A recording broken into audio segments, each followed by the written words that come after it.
Hi, it's Rabbi Andy from Temple Emmanuel in Greensboro, North Carolina. This week I'm feeling incredibly thankful. Thanksgiving on this Thursday, the 27th of November, 2025. And I'm thinking of Shabbat in this week's Torah portion, which is Vayetzei, which finds Jacob, and it describes it rather matter-of-factly. He's leaving the land, but I think those of us that know the story know that it's a little bit more complex than that. He's not just leaving the way that I might leave my house. He actually has to flee. In the prior story, he gets the birthright as well as the blessing, and he does so in deceitful ways. And so Jacob, as we see him at the beginning of this week's Torah portion, has really nothing but the shirt on his back. He puts a stone on the ground, not sure where he's heading next, but then he dreams. And maybe as he's wondering whether he'll have protection, that dream of a ladder with God on top of it at least is there to assure Jacob that he will be okay.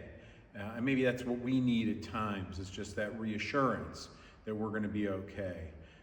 And that our prayers not only will be offered, but will also be answered. And sometimes those answers come in the form of a dream, or at least some sort of a feeling that we have that things are going to be okay. There's something else that comes up for me every year as we approach the end of November. And that has to do really with more modern history. And I want to talk about that for just a moment, because it was on November 29th of 1947 that the United Nations met. And the United Nations has been in the news recently, a Security Council, talking about a future for the Middle East as a whole, perhaps even regional peace. And I'm going to say this because November 29th of 1947 shows up in Israel's Declaration of Independence. I have a copy of it over here right next to me. 78 years ago, the United Nations was meeting. And that's when they went on record saying that the land that had been under the British mandatory control, colonial control, was to be partitioned, that there would be a Jewish state, also an Arab state. Israel would go on to declare its independence only months later.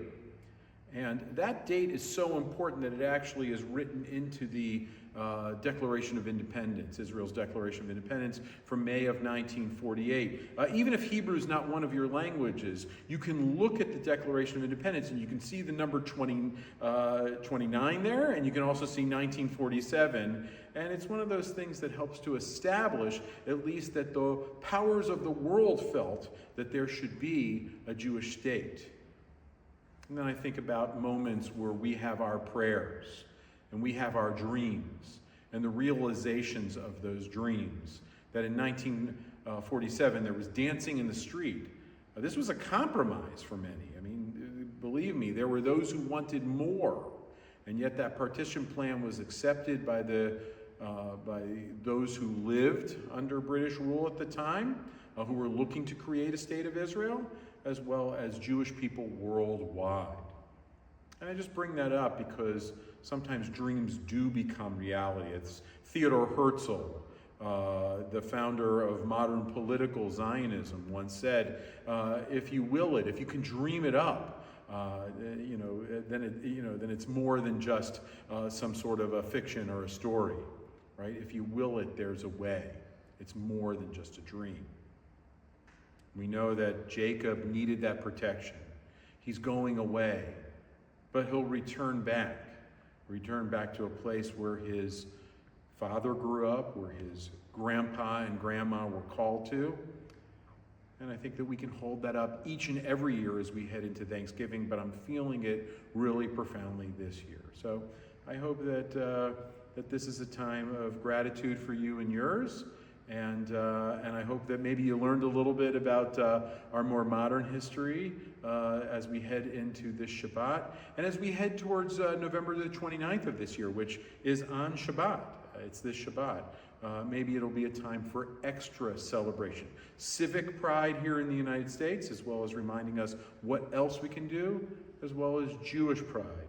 And I'll say this, and reminding us what still lies ahead of us. Shabbat Shalom.